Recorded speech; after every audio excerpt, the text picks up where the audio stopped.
নমস্কার বন্ধুরা, আমি তনুশ্রী আর আপনারা দেখছেন শ্রী ক্রিয়েশন রিয়েল। আজকের রেসিপি আমি নিয়ে চলে এসেছি এঁচোড় চিংড়ি, যার স্বাদ হবে একদম অনুষ্ঠান বাড়ির মতো। তো চলুন এবার অনুষ্ঠান বাড়ির এঁচোড় চিংড়িকে মিস না করে নিজেরাই ঘরে বানিয়ে ফেলুন অনুষ্ঠান বাড়ির মতো স্বাদে এঁচোড় চিংড়ি। প্রথমেই আমি এঁচোড়টাকে মিডিয়াম সাইজের পিস করে কেটে নিয়েছি। তারপর একটি কড়াইতে জল নিয়ে নিয়েছি, তার মধ্যে দিয়ে দেব লবণ, হলুদ গুঁড়ো এবং লাল লঙ্কার গুঁড়ো দিয়ে ভালো করে মিশিয়ে নেব এবং জলটিকে পর্যাপ্ত পরিমাণে গরম হতে দেব।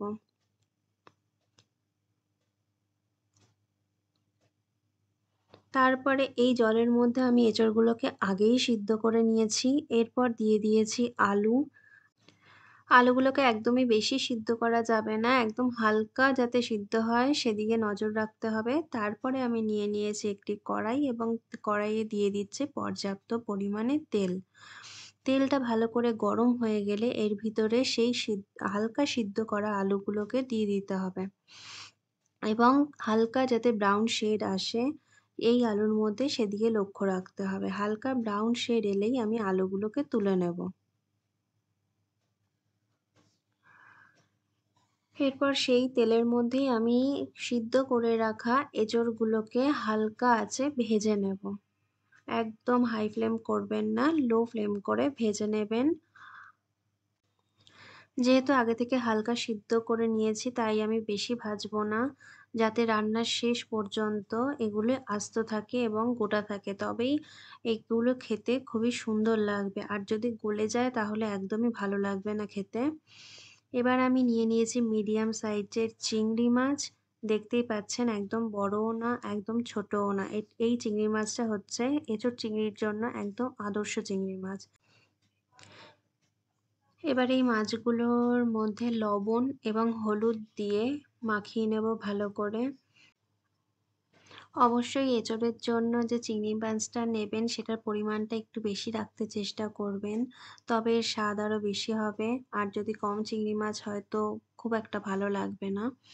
তো যাই হোক, আমি খুব ভালো করে হলুদ এবং লবণ দিয়ে চিংড়ি মাছটিকে মাখিয়ে নিয়েছি, সেটা আপনারা দেখতেই পাচ্ছেন।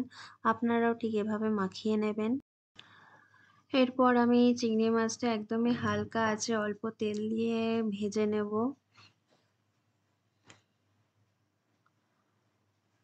আমি সব চিংড়ি মাছগুলো একবারেই কড়াইতে দিয়ে দিয়েছি, একবারেই ভেজে নেব বলে।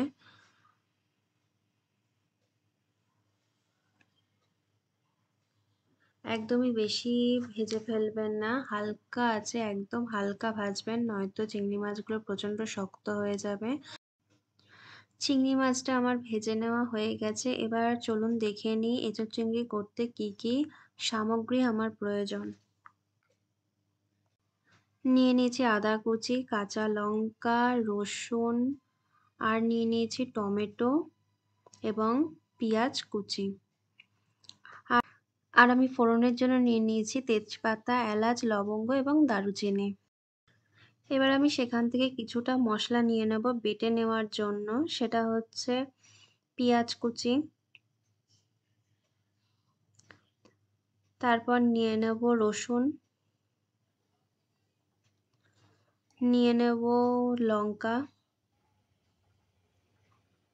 এবং নিয়ে নেব আদা, আর নিয়ে নেব কয়েকটা ভিজিয়ে রাখা কাজু বাদাম। এবার আমি সবগুলোকে একসাথে দিয়ে একটা পেস্ট তৈরি করে ফেলবো। একদম মিহিভাবে পেস্টটা তৈরি হয়েছে দেখুন, একটিও দানা দানা বা গোটা কিছুই নেই, খুব মিহিভাবে তৈরি করে নিয়েছি। আমি ফোড়ন হিসাবে দিয়ে দিয়েছিলাম তেজপাতা, দারুচিনি, লবঙ্গ এবং এলাচ, যেগুলো আমি দেখিয়েছিলাম। তারপর কিছুটা পেঁয়াজ কুচি এবং টমেটো কুচি দিয়ে এটিকে ভালো করে হালকা ফ্লেমে ফ্রাই করে নিলাম। এরপর বেটে রাখা মশলার যে পেস্টটা আমি তৈরি করেছিলাম সেটা এর মধ্যে দিয়ে দিলাম। এবার ভালো করে এই মশলাটিকে কষিয়ে নিতে হবে। ভালো করে কষানো হয়ে গেলে এর মধ্যে আমি দিয়ে দেব লবণ, হলুদ গুঁড়ো, জিরে গুঁড়ো ধনে গুঁড়ো, লাল লঙ্কার গুঁড়ো এবং সামান্য পরিমাণ চিনি দেব এটাকে ব্যালেন্স করার জন্য। এবার ভালো করে মশলাটিকে কষিয়ে নেব।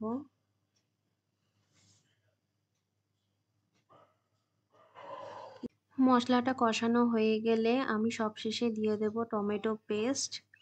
টমেটো পেস্টটা দিয়ে দেওয়ার পর হালকা একটু নাড়াচাড়া করব।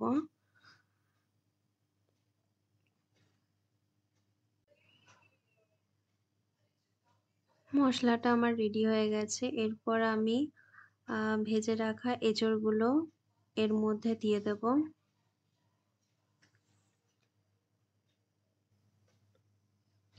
মশলার মধ্যে এঁচড়গুলো দিয়ে দিয়েছি। এবার এঁচড়টাকে ভালো করে কষিয়ে নেব মশলার সাথে। খুব ভালো করে কষাতে হবে।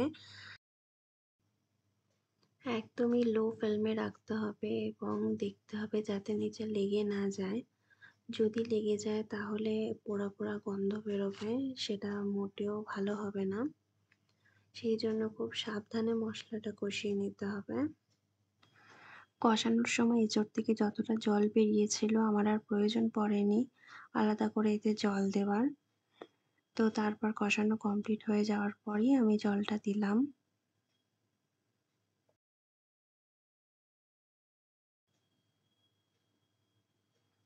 এরকমভাবে জল দেওয়ার পর এবার আমি কিছুক্ষণের জন্য ঢেকে রেখে দেবো।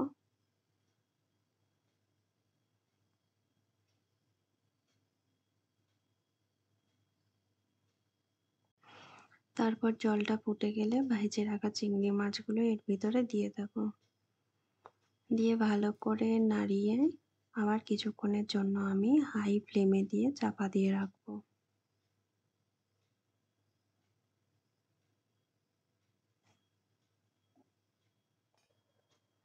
পনেরো মিনিট হয়ে গেছে। 15 মিনিট পর আমি এবার দেখবো।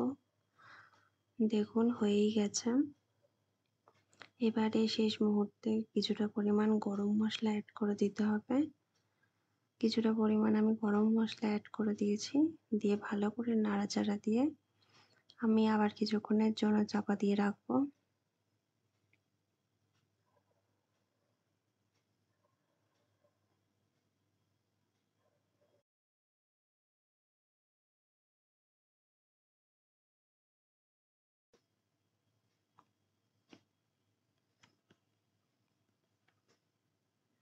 দেখতেই পাচ্ছেন পুরো রেডি হয়ে গেছে আমাদের এঁচোড় চিংড়ি।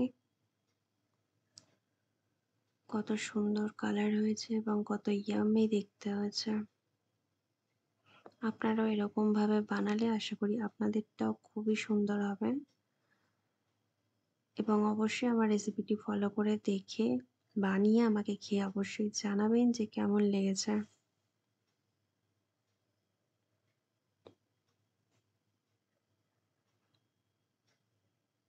এভাবে রান্না করে গরম ভাতের সাথে সার্ভ করলে আর সাথে একটা গন্ধরাজ লেবু নিয়ে নিলে আহা, খুবই খুবই খুবই সুন্দর লাগবে।